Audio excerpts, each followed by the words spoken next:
Good morning, everyone. It's 6:45. Left camp at 6:30, just before the sun came up.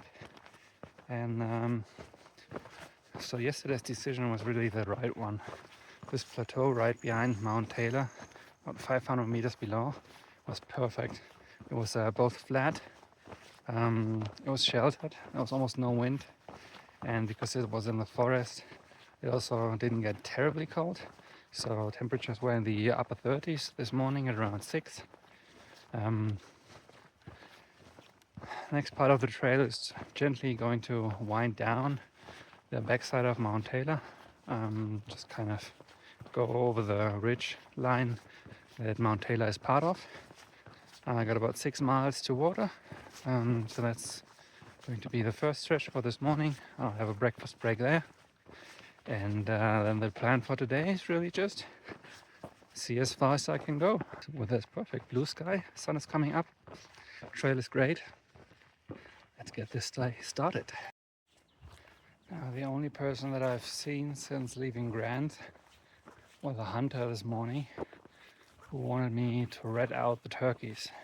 It's most likely going to stay this way because once you're outside of the bubble, it is really unlikely that you're meeting just random people up here on the trail, because these trails are not really used by day hikers or even for other purposes up here. The people who come up here for farming and hunting, they tend to use the roads, and aside from the CDT hikers, there's really nobody up here. So I pretty much expect that I will not see another hiker, probably all the way to Cuba, but we'll see. Perfect spot for a break. Here's my water source. Ojo Piedra Spring. Clear flowing water. Perfect.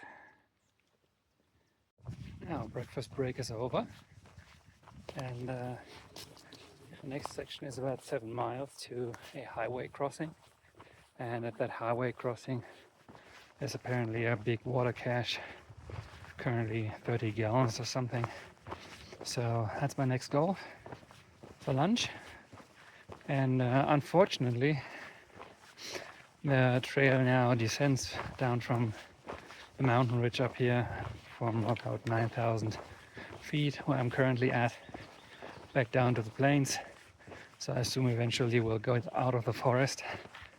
I really enjoyed the trail up here. I love walking through forests, pine forests. It's wonderful up here. I really enjoyed that yesterday and this morning as well. But I'm also looking forward to see what's down there. So let's figure it out. Little shelter, perfect for cowboy camping. Dandelions are a signal plants for beekeepers, at least where I live, to put out the honey frames. And where I live, they actually came up right where I left. So it's interesting to see them come up here now, because it reminds me of when I left home. And we're just coming out there in early April. Was that just after Easter? Well, my estimate didn't really pan out. I just met 2 hikers out here. We're just clearing up their camp at 10:30, so doing it in a relaxed fashion. We're also on their way to Cuba. They, however, also said that the only person they saw passed them yesterday, and he was coming down from Mount Taylor. So they've only seen one person in 2 days. So who knows? We'll keep counting. One of the questions that I've been asked before doing this trail is, how do you find your way? And is there a way? And I think now with New Mexico slowly coming to an end, I can at least give a partial answer to this for New Mexico. So the red line, at least in the parts that I have walked, is exceptionally well marked. 98% of the red line, it's almost impossible to get lost. Up here, for example, there's cairns everywhere, there's markers on trees, so whenever there's a junction or something could potentially be unclear, there will be marks.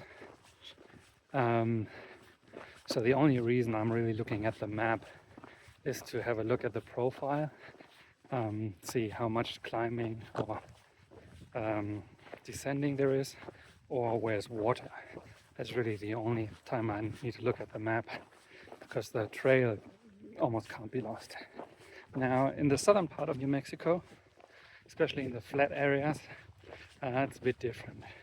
So the area around Lordsburg and Silver City, sometimes you have these very, very, very wide and flat areas, and there are markers there as well, so they put up metal poles there, but sometimes they are, I don't know, 500 yards away or something.